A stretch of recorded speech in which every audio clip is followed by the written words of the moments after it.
네, 토마토에 풍부하게 들어있는 성분이 있다고 합니다. 그 성분이 혹시 어떤 성분인지 아시나요? 바로 펙틴이라고 하는 성분인데요. 이 성분이 어떤 역할을 하냐면 바로 장에 들어가게 돼서 장의 기능을 활발하게 만들고 배변을 촉진하고 장의 벽에 보호막을 형성한대요.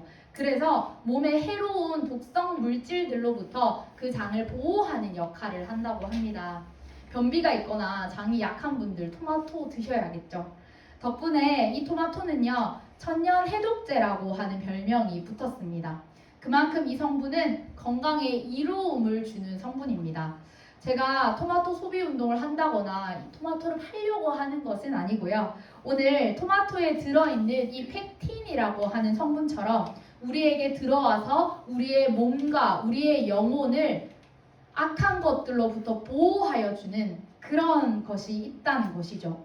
오늘 이 보호막을 형성하여서 몸에 해로운 독성 물질이 흡수되는 것을 막아주고 우리의 영에 그 어떠한 공격도 들어오지 못하게 막아주는 역할, 그것이 바로 무엇입니까? 여러분, 말씀입니다. 오늘 세상에 있는 많은 사람들은요, 성경이 그냥 인간의 역사 속에서 나온 산유물이다 라고 많이 이야기를 합니다. 이미 성경은 허구고 다른 많은 신화들처럼 전설 같은 이야기라고 생각하는 사람들이 너무나도 많습니다. 그리고 인간의 역사 속에서 지어낸 그냥 유대인의 책일 뿐이다 라고 그렇게 치부하는 사람들도 있습니다. 성경은 그런 책이 아니죠. 바로 인간의 역사를 깨고 하나님께서 우리에게 허락하시는 선물입니다. 오늘 디모데후서 3장 16절 말씀은 우리에게 뭐라고 말씀하십니까? 모든 성경은 하나님의 감동으로 된 것으로 라고 기록을 합니다. 인간의 역사 속에 오셔서 하나님의 역사를 펼치시는 것이 바로 성경입니다. 지금도 이 말씀을 통해서 우리 가운데 하나님의 일들을 경험케 하실 것들을 기대하면서 오늘 말씀에 주목하시는 우리가 되기를 소망합니다. 디모데후서는 바울이 디모데에게 쓴 편지입니다. 디모데후서는요, 13권의 서신 가운데 11번째 디모데 전서를 지나고 12번째 디도서를 지나고 이제 마지막에 있는 13번째 서신입니다. 그래서 이 서신을요, 바울의 유언과도 같은 말씀이라고도 알려져 있습니다. 바울은 이제 곧 자신의 죽음이 가까이 왔음을 직감했고 죽음을 앞두고 사랑하는 영적 아들이었던 디모데에게 오늘 이렇게 하라 라고 간절한 마음을 담아서 편지하는 것이 바로 디모데후서입니다. 디모데를 향한 마음이 따뜻하다 못해서 아주 불타오르는 듯한 뜨거운 마음을 가지고 이 서신을 기록했다 하여도 과언이 아닙니다. 편지를 받는 수신인인 이 디모데는 에베소에서 사역을 하였는데요. 이 에베소에서 바울이 과거에 꽤 오랜 시간을 거쳐서 사역을 하였습니다. 무려 3년이라고 하는 시간을 사역을 했는데 이 3년이라고 하는 시간은 결코 짧은 시간이 아닙니다. 많은 곳을 전도 여행을 통해서 들렸지만 3년까지 머문 곳이 없었습니다. 그만큼 사도 바울의 애정이 묻어있던 것, 희노애락을 함께 했던 것이 바로 이 에베소인데요. 그 바울은 아시아의 7교회를 이 에베소에 있으면서 세우게 되었고, 그리고 많은 힘듦이 있었지만 그만큼 많은 성과들을 거두면서 그 에베소에서의 생활을 이어나갔습니다. 그래서 이곳을 이방 선교의 중심지라고도 부릅니다. 바울이 그만큼 애정을 쏟았던 이곳 에베소에 영적 아들 디모데가 사역을 시작했습니다. 그런데 디모데의 상황이 너무 좋지 않은 것 같습니다. 말씀을 보니까 디모데는 상당히 두려워하는 마음들이 있었던 것을 추측할 수 있는데요. 디모데후서 1장 7절에 보면 하나님이 우리에게 주신 것은 두려워하는 마음이 아니요 오직 능력과 사랑과 절제하는 마음이라고 이렇게 기록하고 있습니다. 누가 적었습니까? 바울이 디모데에게 이렇게 말한 것은 그만큼 두려운 마음이 너에게 있구나라는 것을 바울이 알았다는 뜻입니다. 디모데의 마음이 두려움에 휩싸여 있을 때 이 바울은 두려워하지 말라라고 이야기하면서 오늘 이 말씀을 기록하는데요. 어쩌면 디모데가 두려워하는 것이 너무나도 당연한 것 같습니다. 왜냐하면 디모데는 바울처럼 나이가 많은 것도 아니었고 사역을 꽤 많이 한 경험들이 있는 것도 아니었습니다. 학자들은 디모데가 36살 정도가 될 것이라고 추측을 하는데요. 비교적 연소한 자가 에베소 교회에 머물면서 사역자로 세워졌으니 얼마나 많은 도전들이 그 디모데에게 있었겠습니까? 그뿐만이 아닙니다. 이 에베소는 로마의 도시 중에 하나였는데 그곳에 그리스 철학이 발달하게 됩니다. 많은 철학자들이 세워지게 되었고 웬만큼 논리적이지 않고서야 깊지 않고서야 그 말을 받아들이기나 했겠습니까? 그뿐만이 아니고 이런 철학 사상들을 기준으로 해서 이제 이 에베소에는요, 그 에베소 교회에는 이단들이 생겨나기 시작했습니다. 기독교 이단들이 점점 싹을 틔우던 시대가 바로 이 디모데가 사역하던 시대였습니다. 그런데 여러분, 이 두 가지도 상당히 고난으로 다가왔을 텐데 아주 큰 문제가 또 있었습니다. 그것이 무엇이었냐면 바로 아데미 여신을 섬기는 것이 바로 에베소 사람들이었기 때문입니다. 그 사람들은요, 이 아데미라고 하는 여신을 섬기는 것을 상당히 자부심으로 느꼈다고 합니다. 심지어 이 아데미 신전을 보면 지금도 그 흔적이 남아있는데 그 유적지에 가면 사람들이 입이 떠 벌어질 정도라고 합니다. 아주 큰 규모의 신전에서 아데미라고 하는 여신을 섬기는 사람들. 그런데 이 여자 사제들이 많았던 것뿐만이 아니라 남자인 사람들도 그것을 사제, 남창이라고 이렇게 부르는데요. 이런 사제들이 함께 제사를 드리면서 무엇을 했냐면 바로 서로의 몸을 섞으면서 그런 행위들로 그들이 아데미 여신을 섬긴다라고 하는 것이 바로 그들의 예배 방법이었습니다. 얼마나 음란합니까, 여러분? 이런 상황 가운데 처해 있던 디모데가 너무나도 두려운 마음을 가지고 이 사역지에 서 있었던 것입니다. 사도행전 19장 34절 말씀에 보면 이 아데미에 대한 것들을 이렇게 표현하는 것을 봅니다.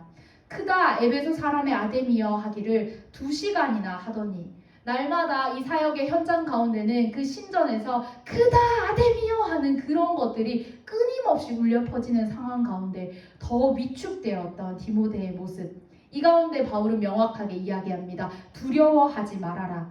그리고 무엇보다 의기소침해 있을 이 디모데를 위해서 디모데후서 1장 6절 말씀을 통해서 이렇게 이야기를 합니다. 내가 나의 안수함으로 내 속에 있는 하나님의 은사를 다시 불릴 듯 하게 하기 위하여 너로 생각하게 하노니. 지금 바울과 디모데는 함께 있는 상황이 아니었어요. 그런데 오늘 내가 너에게 안수한다고 하는 것은 내가 비록 몸은 떨어져 있지만 성령님께서 너에게 찾아가시고 너에게 손 얹으셔서 다시 네 안에 있는 하나님의 은사들이 불 일듯이 뜨겁게 타오르기를 원한다는 그런 바울의 말입니다. 이렇게 기록을 하면서 바울은 오늘 디모데 안에서 네가 원래 가지고 있었던 그 뜨거움을 회복하기를 원한다라고 이야기를 합니다. 디모데가 잊고 있었던 이 하나님의 은사를 회복하기만 하면 이제 더 이상 두려워하는 마음들은 사라지고 하나님의 놀라운 역사하심이 디모데를 통해서 다시 일어나게 된다는 것을 바울이 상기시켜 주는 겁니다. 그리고 나서 이제 바울은 이렇게 이야기를 합니다. 계속 격려해 주어야 할 것 같은데 놀랍게도 고난을 받으라 이렇게 이야기합니다.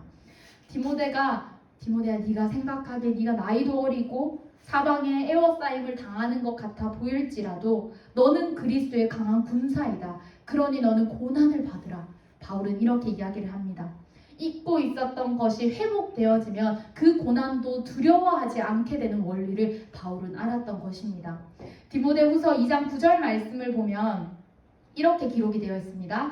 복음으로 말미암아 내가 죄인과 같이 매이는 데까지 고난을 받았으나 하나님의 말씀은 매이지 아니하니라. 이 말씀이 무엇이냐면 바울이 디모데를 향해서 내가 지금 비록 갇혀 있는 상태에 있지만 그럼에도 복음의 역사는 계속되고 있는 것처럼 너 또한 할 수 있다라는 것을 이야기해 주는 것이죠. 영적 아버지였던 바울이 비록 몸은 갇혀있는 상태였지만 디모데에게 할 수 있다는 것을 자신의 경험을 들어서 계속해서 용기를 북돋아 줍니다. 그리고 나서 바울이 했던 말이 있는데요. 바로 그릇을 통한 비유를 통해서 이 바울을 다시 한번 일으켜 세웁니다. 이 말씀의 포인트는 금그릇, 은그릇, 질그릇 그 종류가 많으나 쓰임받는 것이 가장 중요하다는 것을 우리에게도 알려줍니다. 에베소 공동체에서 사람들은 이렇게 이야기를 했습니다. 디모데는 유대인이 아닌 것에 대해서, 또 혼혈인 것에 대해서, 이방인의 피가 섞였다는 것에 대해서 거부감을 느꼈을 것이고, 나이 어린 자에 대해서 그 권위를 인정하지 못하는 그런 마음들이 그들 가운데 숨겨져 있었던 것이죠. 그때에도, 그리고 세상의 어떠한 유혹과 우상 숭배와 이단들의 유혹에 있어서도 절대로 넘어지지 않는 것, 이것은 내가 금그릇이든 은그릇이든 질그릇이든 그 종류가 좋아서 쓰임받는 것이 아니라 디모데가 어떤 그릇이든 간에 하나님께 쓰임받는 것이 가장 중요하다고 이야기하면서 그 정체성을 바로 세워주는 말씀입니다. 교회 안에서 내부적인 갈등으로 인해서 디모데는 마음이 어려웠지만 그 정체성을 바르게 할 때 어떤 그릇이든 간에 상관없이 하나님께 쓰임받는 정체성, 그것이 회복되기를 원하는 것입니다. 우리 또한 같습니다. 하나님 앞에 내가 금그릇인가, 은그릇인가, 질그릇인가 이렇게 견주어 보지 않기를 소망합니다. 하나님은 우리가 어떤 그릇이든 간에 쓰임 받는 것에 대해서 말씀하고 계시기 때문입니다. 우리는 생각하죠. 내가 어느 정도 해야 한다. 때로는 남들에게 내가 어느 정도는 인정받는 사람이어야지 쓰임 받을 수 있다. 또 때로는 내가 어떤 전문성을 가져야 한다. 뛰어나야 한다. 그럴 때 하나님께 쓰임 받고 사람에게 인정받는 것이다. 착각할 수 있습니다. 그런데 하나님은 우리에게 이 말씀을 통해 분명히 말씀하시죠. 네가 비록 질그릇일지라도 어떤 형편이 없는 그릇일지라도 내가 쓴다면 너는 나에게 쓰임받는 가장 소중한 종이다. 하나님 우리에게 말씀하여 주십니다. 오늘 우리 안에 얽매였던 고리를 풀기를 소망합니다. 오해했던 모든 것, 내가 가지고 있는 생각들을 모두 끊어내시기를 소망합니다. 하나님께서는 오늘 어떤 모습이든 간에 하나님께 쓰임받는 그릇으로 여러분들을 세우십니다. 지금까지 바울은 이 내면에 대한 문제들을 언급했습니다. 그러면 이제 외부적인 문제들을 더 언급하는 말씀들이 나오는데요. 이것을 다르게 말하면 시대적인 문제로 받아들일 수 있습니다. 디모데가 살고 있던 시대는 꼭 지금 우리가 살아가고 있는 시대와 비슷한 것 같습니다. 여기서 중요한 것은 무엇이냐면 바로 하나님의 관심이 어디에 있느냐, 이것을 우리가 집중적으로 봐야 하는데요. 아무리 시대적 문제가 있고 외부적인 상황들이 우리를 어렵게 할지라도 하나님의 관심은 그런 외부적인 문제들, 우상 숭배하는 것들, 악한 세대, 이것에 집중하는 것이 아니라 바로 하나님의 믿는 자들이 어떻게 이 세상을 살아가는가, 이 세상에 어떻게 서 있는가, 이것이 바로 하나님의 관심입니다. 그런데 우리 이 시대를 살아가는 우리의 모습 어떻습니까? 세상은 악하다, 말세다, 우리의 입으로 이야기하고 있지 않습니까? 하나님의 관심은 그것에 없습니다. 오로지 여러분들 가운데 있습니다. 그래서 우리가 이제 이 모습들을 새롭게 정비하기를 원합니다. 오늘 그리스도의 모습, 아니 우리의 바로 모습이 경건의 모양은 있으나 경건의 능력을 부인하는 모습이 되지 않기를 소망합니다. 우리는 지금 이 시간에 나와서도 예배를 드립니다. 찬양을 합니다. 헌금을 합니다. 봉사를 합니다. 뭘 다 하는 것 같습니다. 마치 내가 아주 경건한 사람인 것 같습니다. 그런데 모양은 있는데 우리 안에 있는 내실이 없습니다. 오랜 시간이 흐를수록 우리의 경건의 모양들은 갖춰가는 것 같습니다. 와, 내가 이렇게 찬양하니까 마치 정말 신실한 사람 같다. 아, 내가 이렇게 봉사하고 있으니까 하나님께 쓰임 받는 것 같다. 외부의 모습들은 너무나도 잘 갖춰지는데 실제로 진짜 마음의 중심이 어디에 있는지, 그 경건의 내실이 어디에 있는지 여러분들께서 다시 돌아보시기를 소망합니다. 알맹이가 없는 겉모습만 번지르르한 것, 그것을 하나님 원하시지 않으십니다. 오늘 하나님께서는 믿는 자들이 어떻게 살아가는가에 대해서 집중하신다고 하셨는데, 오늘 우리의 이 모습들이 이제는 겉모습만 번지르르한 것, 경건의 모양만을 갖춘 것이 아니라 정말 그 마음속에 예수 그리스도가 중심으로 자리 잡으며 하나님께 영광 돌리는 그런 삶을 살아나가시기를 소망합니다. 디모데후서 3장 5절의 말씀은 경건의 모양은 있으나 경건의 능력을 부인하는 자들을 어떻게 하라고 말씀하냐면 이 같은 자들에게서 떠나라 라고 말씀하십니다. 오늘 우리의 모습을 돌아보시면서 다시 한번 하나님 앞에 돌아가기를 소망합니다. 우리는 그런 경건하지 않은 모습들 가운데, 우리의 내실이 있지 않은 그런 모습들 가운데 재빨리 우리의 발걸음을 돌려서 이제는 주님의 은혜 안에 들어가는 그런 일들이 있기를 소망합니다. 여러분, 여기서 끝이 아닙니다. 계속해서 바울은 다시 한번 디모데에게 이런 고난 가운데서 나를 건져내신 하나님이 있다는 것을 확인시켜 줍니다. 이 말씀을 받는 우리에게 하나님은 허상과 막연함과 그런 것들로 둘러싸인 분이 아니라는 것을 여러분들이 기억하시기를 소망합니다. 우리 삶 가운데 이미 깊숙하게 임재하였고 우리를 건지시는 분이 누구입니까? 바로 하나님입니다. 지금도 우리를 내버려 두지 않으시고 계속해서 하나님의 형상을 회복하게 하시는 그분이 누구십니까? 바로 우리 하나님입니다. 더 이상 막연하게 알았던 하나님이 아니라 우리 가운데 정말 밀접하게 찾아오시는 그 하나님을 경험하기를 소망합니다. 그리고 나서 계속해서 12절의 말씀입니다. 예수 안에서 경건하게 살고자 하는 자에게 무엇이 찾아온다고 말씀하냐면 고난과 박해가 찾아온다고 말씀하시는데, 이 고난과 박해가 믿는 자들에게, 하나님을 바로 아는 자들에게, 경건의 내실을 갖춘 자들에게는 너무나도 당연한 것이다 라고 말씀은 이야기합니다. 예수 안에서 경건하게 살면 복을 받는다, 이렇게 이야기해야 할 것 같은데 오히려 고난을 받는다라고 이야기합니다. 왜냐하면 우리는 고난을 통해서 더 연단되어지고 주님을 더 알아갈 수 있는 은혜를 경험할 수 있기 때문입니다. 우리의 믿음이 성숙되어져 가는 것을 경험하는 삶이 바로 믿는 자들의 삶이기 때문입니다. 경건하게 살려고 하는 자는 박해를 받습니다. 그럼 지금 우리는 어떤 박해를 받고 있습니까? 우리가 직면해야 하는 박해는 무엇입니까? 근데 지금 우리 박해 받고 있나요? 여러분, 우리가 믿는 자들로서 경건하게 바로 서서 박해 받고 있는 것 같습니까? 내가 고난과 박해를 받고 있다고 느낀다면 여러분 잘 살고 있는 겁니다. 염려하지 마시고 계속해서 고난받기를 즐겨하면서 고난이 당연한 것이라 생각하며 오히려 그 고난 가운데 주님의 기쁨을 발견하시는 여러분들 되시기를 소망합니다. 그런데 여러분, 지금 여러분 가운데 박해받고 있는 삶을 살지 않는 것 같다라고 하시는 분들 계신가요? 이미 세상의 많은 것들과 타협하고 그 세상의 것들이 너무나도 즐거워서 나는 오히려 박해받는 것이 아니라 너무나도 즐거운 삶을 살아가고 있는 것 같은 여러분들 계신가요? 이제는 우리가 선택해야 합니다. 경건한 자들은 고난을 받고 박해를 받는다 말씀하신 것을 오히려 우리가 아멘으로 받아들이고 고난받기를 즐겨하고 박해받는 자리에 있는 그런 여러분들 되시기를 소망합니다. 그렇다면 지금 이 시대는 예전처럼 예수를 믿는다고 하여서 잡아가거나 감옥에 가두거나 사형을 시킨다거나 고문을 한다거나 사자에게 밥이 되게 한다거나 이런 일들은 일어나지 않습니다. 그럼 지금 이 시대를 살아가는 우리에게 박해란 무엇일까요? 그것은 바로 세상의 풍조입니다. 돈이, 세상의 많은 문화와 매체가, 직장 문화가, 인간관계가, 쾌락이 우리에게 매일매일 박해로 다가옵니다. 우리에게 오는 박해는 세상의 풍조로 너무나도 가깝게 우리에게 밀접해 있습니다.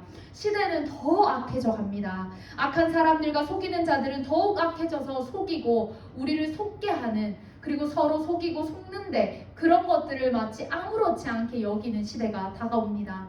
언제는 좋았다가 언제는 안 좋게 되고 언제는 맞다 했다가 언제는 또 이것이 틀리다 하는 것이 바로 우리의 시대입니다.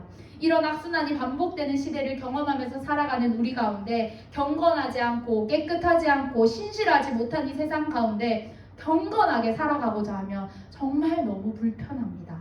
심지어 바보가 되는 것 같고 나만 도태당하는 것 같고 불이익 당하는 것 같고 따르지 않으면 왕따 되는 것 같은 시대를 우리는 살아가고 있습니다.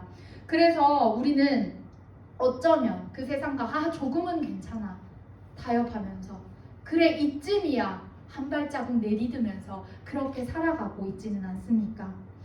우리는 시대의 강력한 유혹을 거슬러 올라갈 수 있는 자들이 되어야 합니다. 기꺼이 주님께서 받으라 하신 그 고난을 택하며 경건한 자로 이 세상에 서야 하는 것입니다. 나 하나면 어때? 나 하나쯤이야 라고 하는 모든 생각들을 버리시고 이제는 여러분들 한 사람을 통하여서 이 시대가 다시 주님의 경건을 맛보고 회복된다는 사실을 기억하시면서 담대히 그 발걸음 내디디시기를 소망합니다. 여러분, 그렇다면 우리가 이 경건한 자로 바로 서기 위해서 무엇이 필요하겠습니까? 말씀은 다른 것 이야기하지 않습니다. 바로 말씀 위에 굳게 서는 것, 말씀에 주목하는 것, 말씀을 붙잡고 나아가는 것을 우리에게 말씀하여 주십니다. 정답은 바로 성경입니다. 15절은 성경을 통해서 우리에게 믿음을 알게 하신다라고 이야기했습니다. 말씀에 주목하면 우리는 그리스도 안에 담긴 믿음을 발견할 수 있습니다.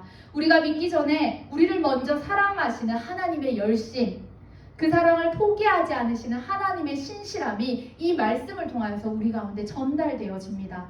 말씀 앞에 주목하면 하나님이 나를 얼마나 사랑하시는지 깨닫게 되고, 그러면 당연히 세상 풍조 안에 있어도 그 사랑에 힘입어서 경건한 자로 설 수 있게 됩니다. 여러분들 안에 이런 주님의 말씀으로 인하여서 근거 있는 자신감이 생겨나기를 소망합니다.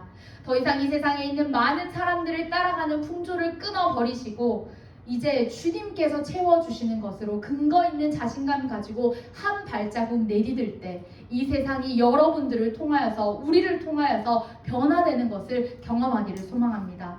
오늘 16절에서 17절 말씀은 너무나도 귀한 하나님의 말씀인데요. 모든 성경은 하나님의 감동으로 되었다고 말씀합니다.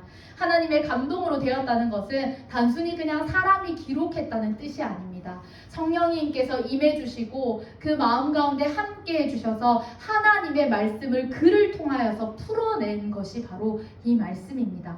하나님의 감동으로 된 이 말씀을 붙잡으시고 지금도 우리에게 교훈을 주고 하나님의 말씀을 깨닫게 하고 바르게 살게 하고 의로 교육하는 안성맞춤, 이 말씀을 여러분들 붙잡으십시오. 그리고 이제 하나님께서 구체적으로 우리에게 말씀하여 주십니다. 교훈은 하나님께서 예수 그리스도 안에서 명확하게 우리 안에 발견하게 하시는 하나님의 계시인 것을 깨닫게 하시고, 책망을 통하여서 진리가 아닌 거짓 가르침에 대해서 우리를 바른 길로 가게 해주십니다. 바르게 함은 권면하고 교정함으로 옳고 고든 길로 향할 수 있게 우리를 지도해 주십니다. 의로 교육한다는 것은 어린아이에게 삶의 필수 요소들을 꼭 가르쳐주는 것처럼, 이거 안 되는 거야 말해주는 것처럼 오늘 하나님께서 말씀을 통해서 우리에게 그렇게 가르쳐 주시는 것입니다. 오늘 하나님께서 너희가 이렇게 말씀에 주목함으로 훈련되어라, 그렇게 되면 너희는 온전하게 될 것이다 말씀하여 주십니다. 하나님께서 우리를 갈라짐도 틈도 부족함도 없는 아주 강한 존재로, 경건한 존재로 세워주신다고 약속하십니다.